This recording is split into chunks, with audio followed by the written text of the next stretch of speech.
नमस्कार, सरल टॉक में आप सभी का स्वागत है। आपके साथ मैं हूं गिरिराज शर्मा।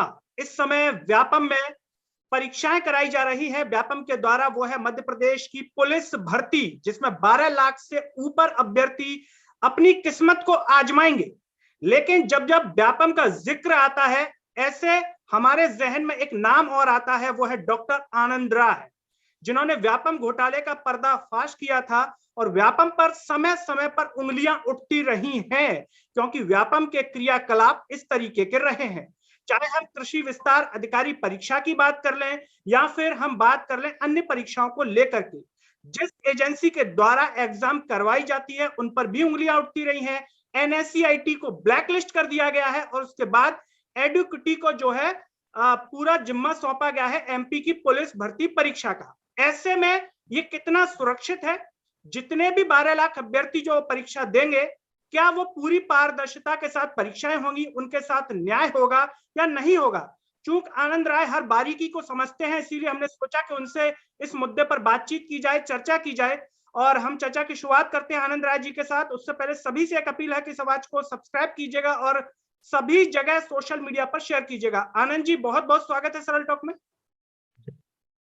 धन्यवाद सर। आनंद जी, सबसे पहले तो हम आपसे जानना चाहेंगे कि व्यापम अभी ये परीक्षा करवा रहा है और 4 साल बाद ये भर्ती परीक्षा हो रही है पुलिस अभ्यर्थी की। 12 लाख से ज्यादा इसमें भागीदारी लेंगे जो अभ्यर्थी हैं। एक एजेंसी है एडुकिटी के नाम से जो है, उसको एक जिम्मा सौंपा गया है। आपका एक लंबा अनुभव है, हर चीज समझते हैं। क्या ये सही होगा एक ऐसी एजेंसी को परीक्षा देना, या पारदर्शी तरीके से कर पाएगी, या फिर कहीं ना कहीं अंदरूनी कुछ हो सकता है झोलझाल? देखिए, ये जो एजेंसी का आप नाम दे रहे हैं, ये तो एक मोहल्ले की एजेंसी है, गली की एजेंसी है। मैंने तो इस देश की और इस विश्व की जो सबसे बड़ी एजेंसी है परीक्षा करवाने वाली, उसका नाम है प्रोमेट्रिक। अमेरिका की कंपनी है। तो प्रोमेट्रिक करवाती थी नीट पीजी, और उसमें हम लोगों ने घोटाला उजागर किया था कि किस तरीके से सर्वर को हैक करके पूरी की पूरी एग्जाम कॉम्प्रोमाइज थी। उसके बाद नंबर 2 आता है टीसीएस का। एम्स की जो परीक्षा है वो टीसीएस करवाती थी, और 2017 में हमने एम्स में ऑनलाइन पेपर कैसे लीक हुआ और किस तरीके से वो ऑपरेट हुआ, उसकी हमने सीबीआई जांच करवाई। तो आप खुद समझ सकते हैं कि अब टीसीएस और प्रोमेट्रिक जैसों के सर्वर जो है हैक हो सकते हैं, तो जिन एजेंसियों का आप नाम ले रहे हैं वो तो नौसखियां हैं इसमें। और इसके पहले भी जब डीमेट की परीक्षा होती थी, प्राइवेट मेडिकल कॉलेज का एक एंट्रेंस एग्जाम होता था डीमेट में हमने साबित किया था कि किस तरीके से सर्वर को हैक कर या सर्वर को कॉम्प्रोमाइज करके इसमें मैनिपुलेशन हो सकता है। और हाईकोर्ट ने वो माना था। एनआईसी के डिप्टी डायरेक्टर रेड्डी को हाईकोर्ट ने अपॉइंट किया था, और रेड्डी जी ने अपनी रिपोर्ट में माना था कि सर्वर हैक थे, और उस परीक्षा को हमने हाईकोर्ट से कैंसिल करवाया था। उसके बाद जब असिस्टेंट प्रोफेसर की परीक्षा हुई, जो कि पीएससी द्वारा ली गई, उसमें भी घोटाले के हमने सबूत दिए।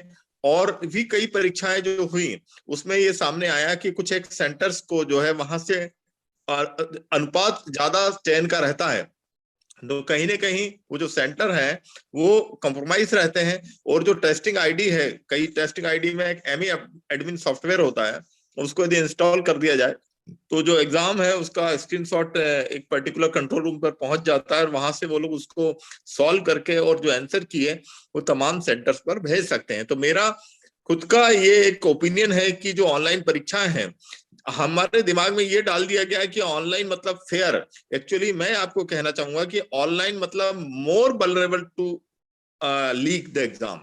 यदि आपके पास ऑफलाइन मोड है तो कम से कम आपके पास एक सबूत होता है कि आप साबित कर सकते हैं कि किसी ने उस पेपर में किस तरीके से लिखा है।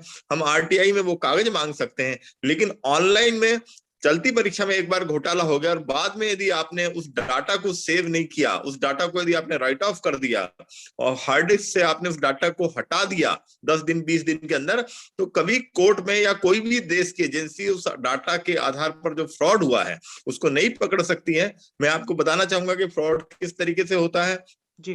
जो परीक्षा सेंटर होता है, जहां पर हम लैब बनाते हैं, जहां पर कंप्यूटर होते हैं, वहां कई बार सॉफ्टवेयर इंस्टॉल कर दिए जाते हैं, या वहां से जो मिनी सर्वर पर जो डाटा लोड होता है और मिनी सर्वर के बाद एक सेंट्रल सर्वर तक डाटा जाता है, तो ये हमको टाइम देखना पड़ता है, वो टाइम आम लोग नहीं देख सकते हैं। उसके लिए आपको बड़े स्पेशलाइज एजेंसी होती है, खासकर नेशनल इंफॉर्मेटिक्स सेंटर NIC के इंजीनियर्स जो होते हैं, जो टेक्नोक्रेट्स होते हैं, उनकी मॉनिटरिंग में ये परीक्षाएं होनी चाहिए, ताकि ये पता चल सके कि जो डाटा वहां से निकला है वो कितने सेकंड के बाद मेन सर्वर तक पहुंचा है। ऐसा तो नहीं हो रहा है कि बीच में उस डाटा को एक दूसरे सर्वर पर ले जाया जा रहा है, वहां उसमें मैनिपुलेट किया जा रहा है और उसके बाद फिर वो मेन सर्वर पर पहुंचा है। तो इस तरीके से पूरे देश के अंदर ऑनलाइन परीक्षाओं में फ्रॉड शुरू हो गया है।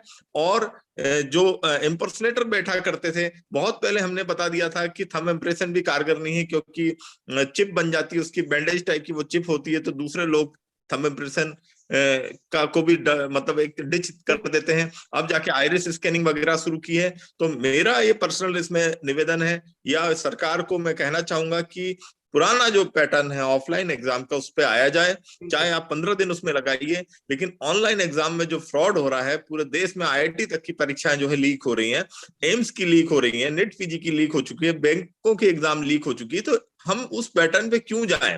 क्योंकि जो भ्रष्ट अधिकारी हैं, जो करप्ट ऑफिसर हैं, वो चाहते हैं कि अपने लोगों से पैसा लेकर वो लोगों को चयन करवा दे, और चयन के बाद फिर वो डाटा को राइट ऑफ कर देते हैं, तो फिर आप उनको पकड़ नहीं सकते हो।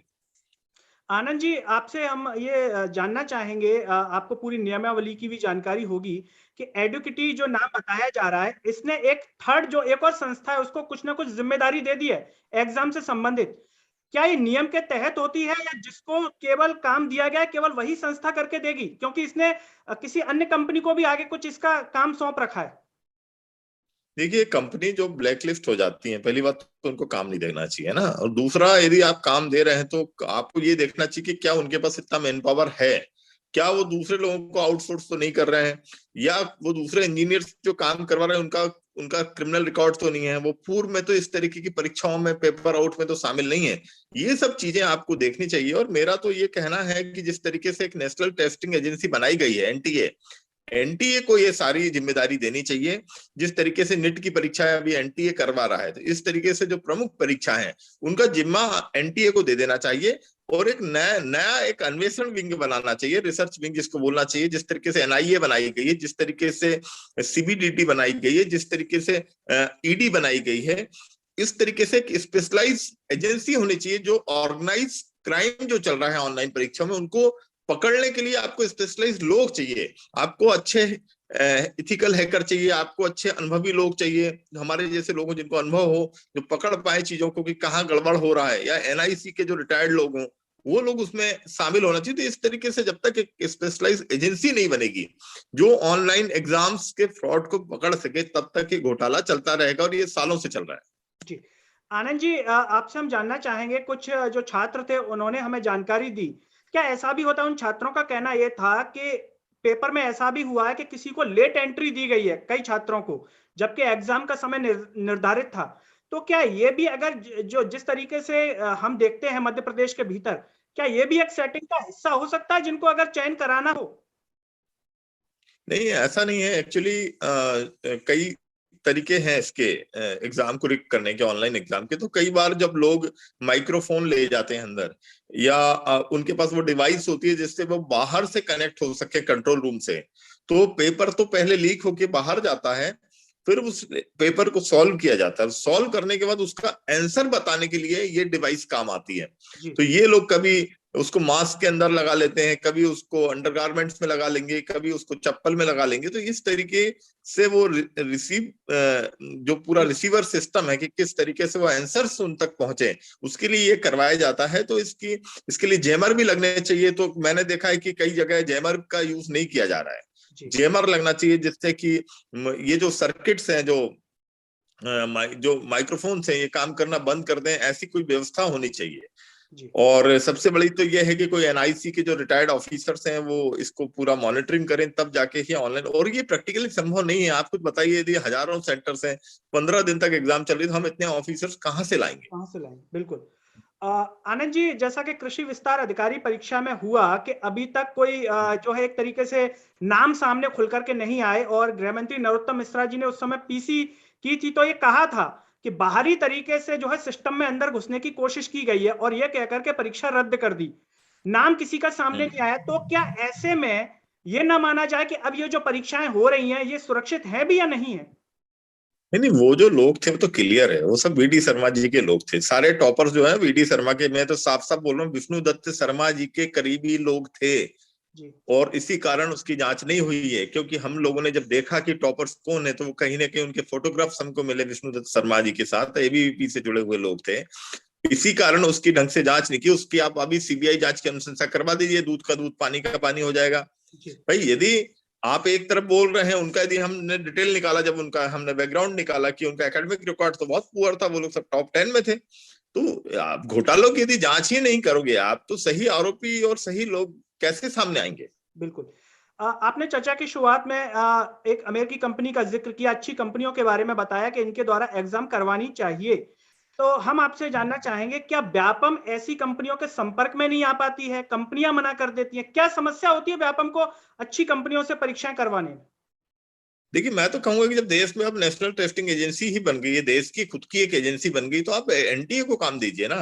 जी। तो क्या लगता है क्यों नहीं देते हैं? क्या उनकी मंशा ये होती है कि हमें करना ही है फर्जीवाड़ा?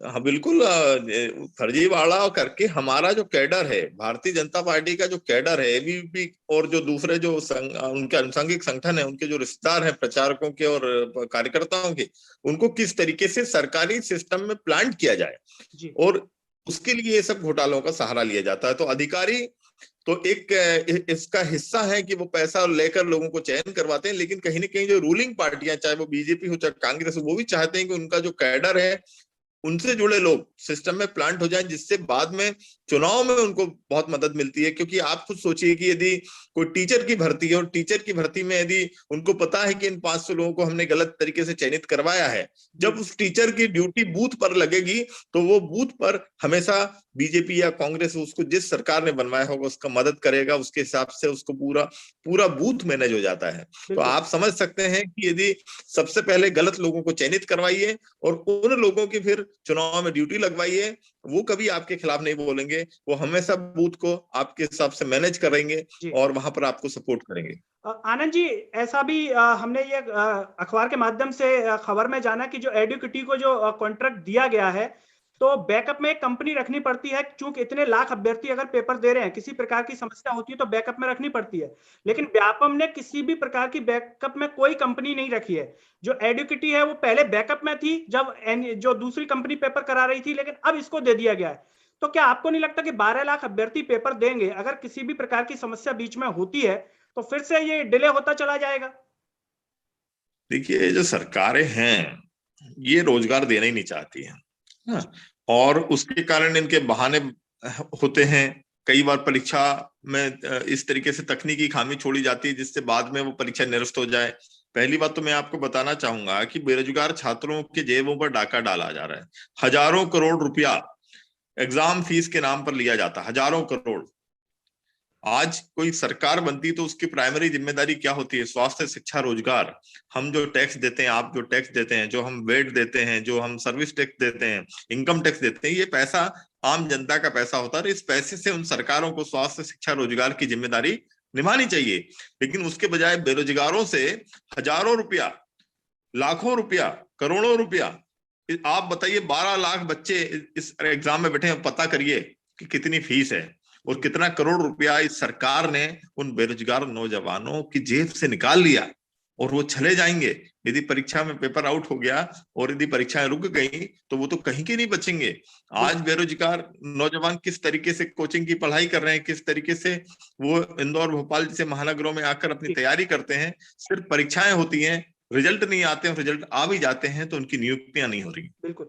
आनंद जी, ये जो एजेंसी का मुद्दा जब उठा तो हमने देखा कि जो विपक्ष है उसकी आवाज कहीं सुनाई नहीं दी, जबकि एक बड़ा मुद्दा है, इतने लाख जो है अभ्यर्थी इस परीक्षा से जुड़े हुए हैं, लेकिन विपक्ष ने इसको प्रमुखता से उठा ही नहीं पाए कि ये क्या हो रहा है मध्य प्रदेश के भीतर। तो क्या लगता है कि सब आपस में जुड़े हुए हैं, विपक्ष में वो दम नहीं बची है कि युवाओं के मुद्दे को प्रमुखता से ला पाए? ये विपक्ष हो गया निकम्मा, और जो विपक्ष है इसमें राजे रजवाड़ों के, सामंतों के, पूंजीपतियों के बच्चों को थोपा जा रहा है जनता पर, उनको ही टिकट मिलता है। आम युवाओं को जो मेहनत कश युवा है, एसटी एससी ओबीसी को, उनको टिकट नहीं मिलता। टिकट मिलता है नेताओं के बच्चों को या पूंजीपतियों को। और जब उनको टिकट मिलता है, उनके धंधे पानी है, तो वो डरते हैं सरकारों से, क्योंकि सरकार उनको टाइट कर देगी।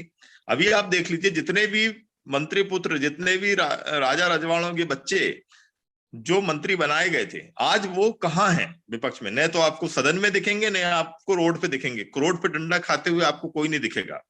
तो इस तरीके से सबसे निकम्मा ये विपक्ष है, जबकि 90 से 95 एमएलए हैं।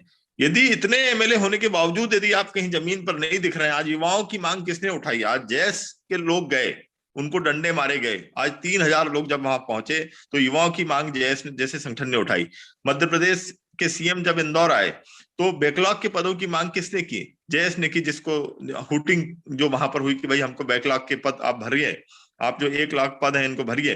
तो आज विपक्ष कौन है? आज विपक्ष जैस है, भीम आर्मी है, ओबीसी महासभा जैसे संगठन है, ये आज विपक्ष का काम कर रहे हैं। और जो कांग्रेस है वो पूरी तरीके से निकम्मी है, जमीन पर कहीं नहीं है। जी आनंद जी, आपने जयस का जिक्र किया और बैकलॉग पदों की बात की, तो हमने देखा था कि दूसरे दिन शायद जो कैमरे में जिन बच्चों के चेहरे आ गए थे, उन्होंने पुलिस ने उनको थाने बुलवा लिया था जो है। तो क्या लगता है कि सरकार के खिलाफ आवाज उठाएं, अगर हक की मांग करें तो फिर सरकार इस तरीके से दबाव बनाती है? हाँ, उन सबको राउंड अप किया था, 200 से ज्यादा बच्चों को राउंड अप किया था। लेकिन हमारे जो लड़के हैं वो किसी से डरने वाले नहीं है। लोकतंत्र में सत्ता से प्रश्न पूछना लोकतंत्र का एक हिस्सा है। और यदि बैकलॉग के पद का वादा किया था मुख्यमंत्री ने जोबट चुनाव के पहले कि हम भरेंगे, और यदि आप वो पद आप नहीं भर रहे हैं और आप सिर्फ बतौलेबाजी कर रहे हैं, तो लोग तो आपसे पूछेंगे, युवा आपसे प्रश्न करेगा और आपको युवाओं को अपने प्रश्नों का उत्तर भी देना होगा। आनंद जी, चलते चलते इस कार्यक्रम के माध्यम से व्यापम और मध्य प्रदेश के जो नेता हैं और मध्य प्रदेश के बेरोजगार युवाओं से आप क्या कहना चाहेंगे? देखिए, भगत सिंह, कभी भी आप कोशिश करिए कि अपने घरों से निकलें, पड़ोसी के घर में ये उम्मीद न करें कि वहां से भगत सिंह निकलेंगे। जो लोग अपनी जान पर खेलकर ये सब कर रहे हैं या जो करना चाहते हैं, उनको सपोर्ट करिए। जुडिशरी उनको सपोर्ट करे और सिविल सोसाइटी उनको सपोर्ट करे, रिपोर्टर्स उनको सपोर्ट करे, क्योंकि हम जो लड़ाई लड़ रहे हैं, आप और हमारे बच्चों की और मध्यम वर्गीय लोगों की लड़ाई लड़ रहे हैं। जिन नेताओं के पास करोड़ों अरबों रुपया है, उनको आपकी चिंता नहीं है, उनका तो लाइफ सेट है, उनकी 7 पुश्तों का पैसा उन्होंने इकट्ठा करके रखा हुआ है। हम ही लोग हैं जो आपके हक और अधिकारों के लिए लड़ रहे हैं। इसलिए जनता को ऐसे लोगों को सपोर्ट करना चाहिए, मीडिया को सपोर्ट करना चाहिए, जुडिशरी को सपोर्ट करना चाहिए। सिस्टम को हमको ट्रांसपेरेंट बनाना होगा, चाहे वो आरटीआई का कानून हो, चाहे वो विसल ब्लोअर प्रोटेक्शन एक्ट हो। इस तरीके के जो कानून है जिसमें जिम्मेदारी तय होती है, जवाबदेही तय होती है, उन कानूनों का जमीन पर क्रियान्वयन करवाने में सभी लोगों को एकजुट होकर काम करना हो। बिल्कुल। तो दर्शकों, ये थे हमारे साथ व्यापम का पर्दाफाश करने वाले विसल ब्लोअर डॉक्टर आनंद राय, जिन्होंने पूरे कार्यक्रम में एक महत्वपूर्ण बात कही कि परीक्षाएं ऑनलाइन क्यों करवाई जाएं, ऑफलाइन तरीके से करवाई जाएं। और ऑनलाइन जो एक मन में जो भर दिया गया है कि फेयर होता है, ऐसा बिल्कुल नहीं है। और पूरी प्रक्रिया उन्होंने आपके सामने रख दी कि किस तरीके से फर्जीवाड़े तरीके से जो है सिलेक्शन होता है, चयन होता है। और राजनेता आपकी आवाज नहीं उठाएंगे, क्योंकि उनका तो सब सेट है, उनकी पुस्तक सेट है। अगर सेट नहीं है, भविष्य सुरक्षित नहीं है, तो आम आदमी का नहीं है, आम बच्चों का नहीं है। और साथ ही साथ डॉक्टर आनंद राय, हम आपका भी सहृदय से धन्यवाद करना चाहेंगे, जो आपने अपना कीमती समय सरल टॉक के कार्यक्रम के लिए निकाला। चलते चलते सभी से एक अपील के इस आवाज को सब्सक्राइब कीजिए और इसे सोशल मीडिया के हर प्लेटफॉर्म पर शेयर कीजिए, जिससे हर व्यक्ति के सामने, हर नागरिक के सामने जरूरी मुद्दे हों, ना कि धारा 370 और राम मंदिर हिंदू मुसलमान हो।